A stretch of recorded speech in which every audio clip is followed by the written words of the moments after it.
Snoot Game is an independently created visual novel parody featuring the cast of Goodbye Volcano High. And it rocks! This is a completely free-to-play, downloadable game that functions as a pseudo-parody. I originally completely ignored this thing when it first came to the public eye because I heard 4chan was involved in it, so naturally my first instinct was to avoid it like the plague. But here we are, I have played it, and it's time to give it a quick review. In this interactive story, you are, Anon?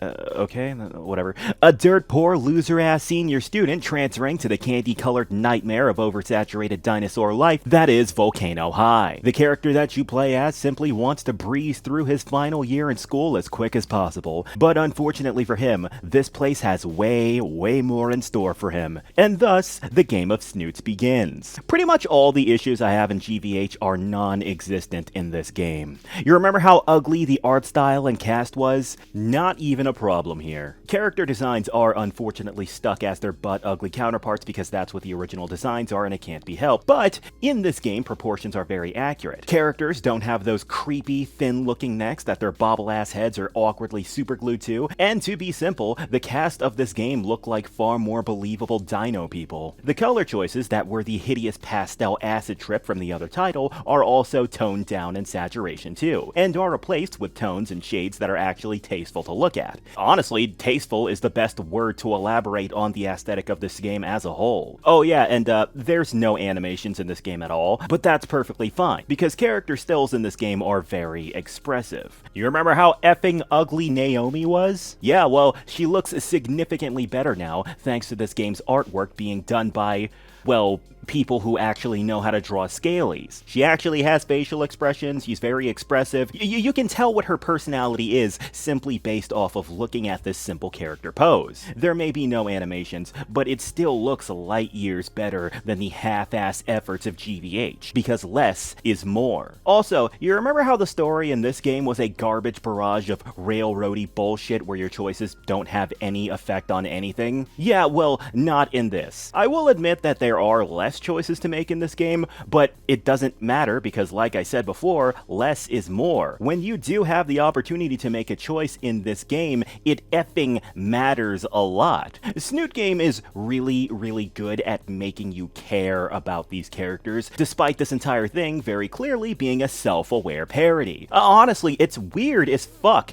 how it works, dude. There's so much idiotic mimetic dialogue and characters that very easily break the fourth wall, but at the same time, the story's characters perform actions that are genuinely believable, and the more you play, the more you're embedded into the narrative despite all of the intentionally stupid, weird side elements. Honest to God, it's genuinely unfair to compare this thing to Goodbye Volcano High, considering how pretty much everything is 200% better than its so-called original source. Since I'm already going off hard on the story of this game, let me just explain why it's good, obviously without spoilers. Okay, so there's this one high school teen movie called Edge of 17. I think that's the name of it. And I know what you're thinking. It's a high school movie, so it's probably Kentucky Fried Garbage by default. But it's not. You see, the movie is actually about a girl trying to navigate her own academic and family life. And instead of it being a basic bitch, self-indulgent, glorified fanfiction featuring a loser protagonist trying to get a love interest or something, it's actually a narrative criticism of the hormonally induced desires and the self-entitlement of this age demographic. The average story about high schoolers usually involves the good guy underdog loser kid and the bad guy bully asshole ruining his day. But the creators of Edge of 17 managed to create pretty much the only good high school movie I've ever seen in my life. And that's because they see high school students for what most of them really are. They're not good people.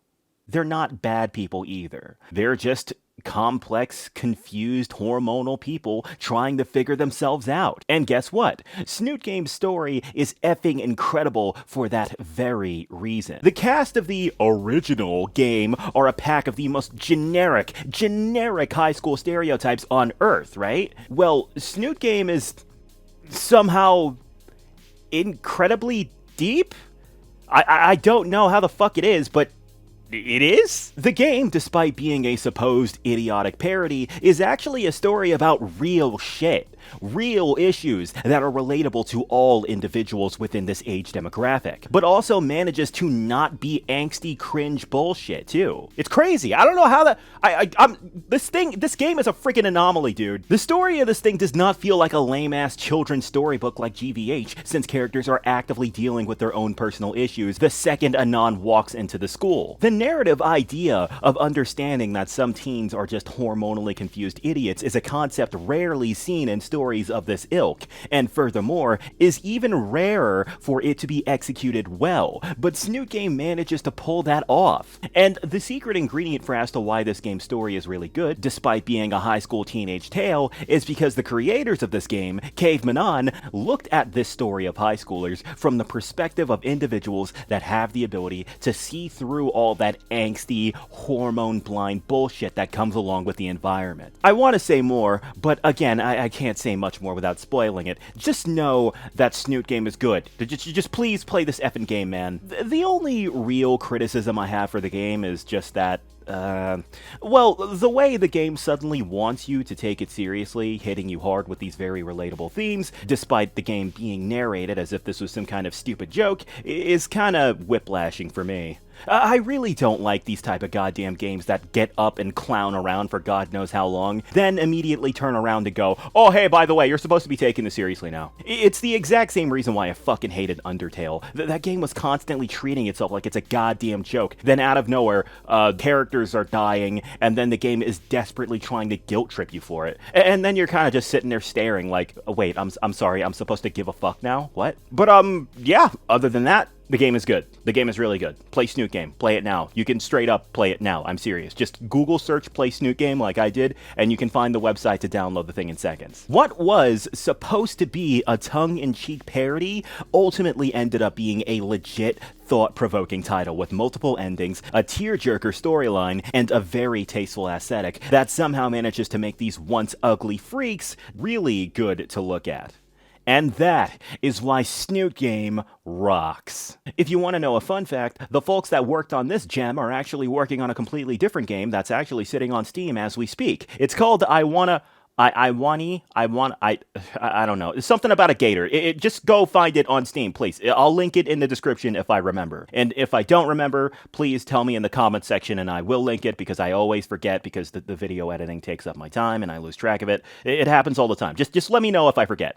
But yeah, back on subject. As for the people who created this game, rock the fuck on. And as for the creators of the original game, fuck off. You had years and years and years to create Goodbye Volcano High, a game that didn't even need to be that amazing, and you still managed to fumble the bag with a boring, glitchy, ugly game with no form of depth whatsoever. Its Snoot Game was literally made in months, too. Honestly, after playing the Snoot, I don't even want to look at images of Goodbye Volcano High. It's like eating Five Guys burgers and fries and then going to go eat dumpy-ass McDonald's right afterwards. Just destroying your own palate for no good reason. But I do have to do this, so let me cover one more thing. Boys, we need to wrap up this entire review series. I am going to do so by showing you a small collection of things that happen involving this piece of junk's existence in order to prove a point. First of all, Goodbye Volcano High is indeed an indie game, but it is also funded by the Canadian government thanks to LGBT beggars. The Alphabet Mafia's existence on mainstream media was still very strong at the time as of this game's production, so that's how it got a promotion on the PS5 showcase. In the not at all distant past, major companies and large-scale government corporations were still afraid of not seeming cool and hip by refusing to pander to the rainbow folk, so they gave them all the support that they can, both Sony and the Canadian government. You guys remember how High Guardian Spice came to be because the LGBT ass-kissing was at an all-time high as of the time of its production, and as a result, it managed to get on a popular entertainment platform for all to see? Yeah, well, that's what we're dealing with right now involving this crappy game. With that in mind, it won't shock you to find out that second of all, when Snoot Game came out, the Alphabet Mafia got butthurt and shunned it off the face of the planet, mindlessly labeling it an alt-right parody that is an insult to all innocent gays and trans people and whatever, when in reality politics had no display in that game whatsoever.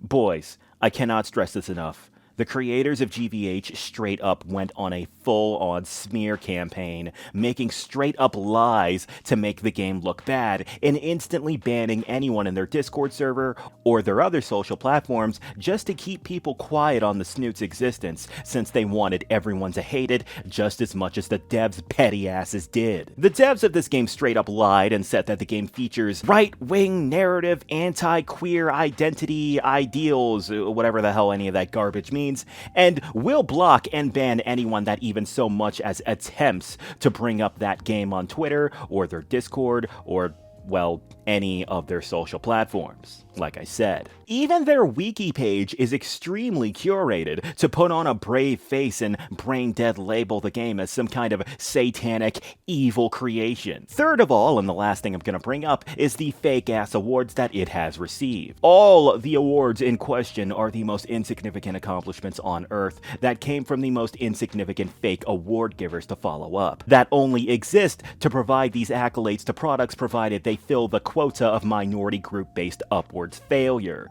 similar to Mariko Tamaki's comic book-based awards. The piece of crap even got a nomination for the Game Awards show this year. Once again, for a completely insignificant accomplishment that's just there to fill a quota as opposed to actually be a real accolade. What the hell does Games for Impact mean? The answer is it means friggin' nothing. Now that I told you all this extra stuff, I want to make something extremely clear. Weird-ass terminally online man-children who have no understanding of the outside world will mindlessly praise and worship this game, calling it stunning and brave. Anyone with any form of common sense who doesn't live in a sad fantasy world bubble that is, if it's LGBT, it's automatically good, will easily tell you that this game is a freaking joke. Goodbye Volcano High is objectively terrible. It is objectively a bad game that doesn't look good, doesn't sound good, and certainly doesn't play good. And that's the kicker. It doesn't matter. Goodbye Volcano High as a piece of media is not about being a good game. It is about the politics of the gaming industry. It does not matter whether this game is terrific or terrible. What matters is that this game serves as a statement. And that statement is, see, look, we made an inclusive game. You like us now, right guys? Pay attention to us. Don't play the Resident Evil 4 remake. Play our game. Our game is superior. If you don't like our game, then you're just you're a neo-Nazi. You're a bigot. From the very foundation of this piece of media, there was no desire to entertain or tell a story. The desire was to lecture its audience, shove its beliefs down your throat, and shun and silence anyone who dares to mock it. This is not a video game. It is a political token. And that is why Goodbye Volcano High sucks. That's all there is to it, boys. We'll see you next time.